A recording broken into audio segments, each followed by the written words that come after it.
Hello friends, welcome to my channel catch life with Tolly. আপনারা সবাই কেমন আছেন? আশা করছি আপনারা সবাই ভালো আছেন।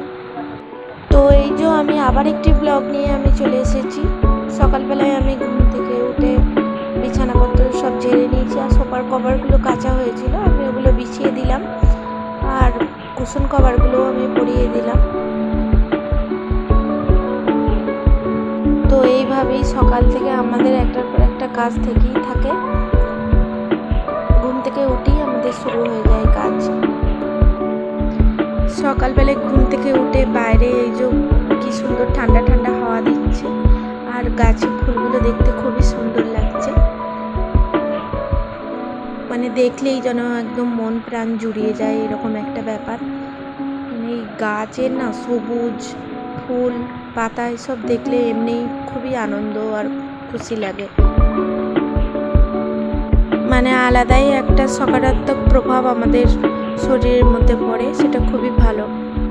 তো এই যে আমার স্নান করা কমপ্লিট হয়ে গেছে, আমি এবার ফুল তুলে নেব গাছে, তারপরে আমরা পুজো করে নেব। আর এই যে ঘিটা ছিল আমাদের, যে প্রদীপ দেওয়া হয় ঘিয়ের প্রদীপ, তো ভাবলাম ঘিটা ঢেলে নিই। তো এই যে আমাদের পুজো করা কমপ্লিট হয়ে গেছে। আমি আর আজকে পুজো করাটা দেখাচ্ছি না, তো আমি ভাবলাম আজকে ড্রয়ারগুলোতে কি আছে একটু শেয়ার করি। এই যে এখানে ভগবানের বিছানা, বালিশ, তারপরে জামা কাপড়, সব কিছু মানে হালকা যেগুলো ডেলি ইউজ হয় সেই জামা কাপড়গুলো, আর ভেতরে চুন্নি টুন্নি আরও অনেক কিছু রয়েছে। আর এই সাইডটায় আছে আমাদের পাঠ করার ভগবানের সব বই, মানে যেমন ভগবদ্গীতা আছে, লক্ষ্মী পাঁচালী আছে, তারপরে অনেক আরও ছোটো ছোটো বই রয়েছে, পাঁজি রয়েছে। তো কোনো দিন শেয়ার করব, কিছু কিছু জিনিস রয়েছে। আর এই দিকে ড্রয়ারটায় আছে ঘি, চামেলির তেল, ধুনো, কর্পূর, ধূপ, মানে ঠাকুরের যাবতীয় যেগুলো পুজোতে লাগে সব কিছু স্টোর করা আছে ভেতরে, সমস্ত কিছু আছে।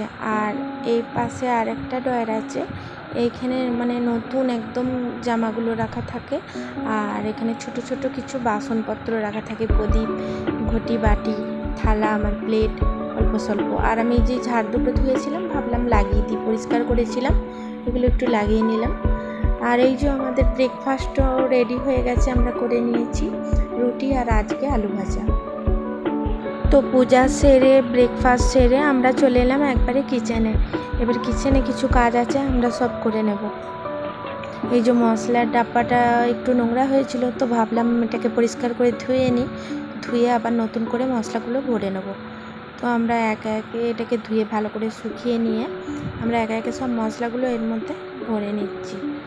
মাঝের মধ্যেই এগুলো পরিষ্কার পরিচ্ছন্ন রাখলে মানে নিজেকেও কাজ করতে ভালো লাগে, কিন্তু এটা যদি নোংরা হয়ে থাকে, এদিক ওদিক বিখরে থাকে সব কিছু, তো আমাদের কাজ করতেও সেরকম এনার্জি লাগে না। তাই আমি ভাবলাম ধুয়ে নিই, আর এরকম প্রায়ই করা হয়, যখনই নোংরা হয় তখনই আমরা পরিষ্কার করে নিই। আর এরকম একটা মশলাদানি হাতের কাছে থাকলে রান্না করতে খুবই সুবিধা হয়। তো এই যে আমরা মশলাটা পুরো ভরে আমরা কমপ্লিট করেই নিয়েছি। এবার আমরা এখানে মাছগুলো এনেছিল সব পরিষ্কার করে ধুয়ে আমরা এই যে এই ডাব্বার মধ্যে ভরে আমরা ফ্রিজে রেখে দেবো, আর যেগুলো রান্না করার আমরা বের করে নেব। তো আমরা এই যে মাছ ভাজছি, আর যে মাছের ডিম এনেছিল, তো ডিমটাকে বেসন দিয়ে আর মশলা দিয়ে মাখানো হয়েছে, এর মধ্যে পেঁয়াজ আর লঙ্কা দিইনি, এমনি শুধু নর্মালি এটাকে আমরা বড়া ভাজা করে নেব। আর আজকে আমরা বানাবো মাছের টক, মাছের ঝাল আর ডাল। আর এই যে ভাত আমাদের এইদিকে হচ্ছে, আমাদের ভাত ফুটছে। আর আমরা কেমন ভাতের ফ্যানটাকে আমরা ঝরাই দেখুন, এই যে দুটো ক্লিপ দিয়ে আর এরকম বেসিংয়ের মধ্যে আমরা হেলিয়ে রেখে দিই, তো আমাদের এরকম করে ফ্যানটা ঝরে যায়। এই যে আমার রান্নাবান্না কমপ্লিট হয়ে গেছে, মাছের টক, মাছের ঝাল আর ডাল, আজকের মেনুতে এটাই। আর আমি এই যে চাল ধোয়ার জল আর মাছ ধোয়ার জল আমি রেখে দিয়েছি, এগুলো গাছের গোড়াতে দেবো। গাছের গোড়াতে দিলে নাকি গাছগুলো খুব ভালো হয় শুনেছি, তো আমিও ভাবছি আমিও দিই। তো কিছুদিন ধরেই আমি যখনই মাছ নিয়ে আসছে আমি জলটাকে রেখে আমি দিয়ে দিচ্ছি। আর এত অতিরিক্ত গরমের জন্য জানি না গাছপালা তো মরেই যাচ্ছে। এই যে আমার চাল ধোয়ার জলটা যেটা ছিল এই আমি এরি পাম্পটাতে আমি ঢেলে দিচ্ছি। এটা আমার সিঁড়িতে রাখা রয়েছে, তো আমি এটা ঢেলে দিলাম।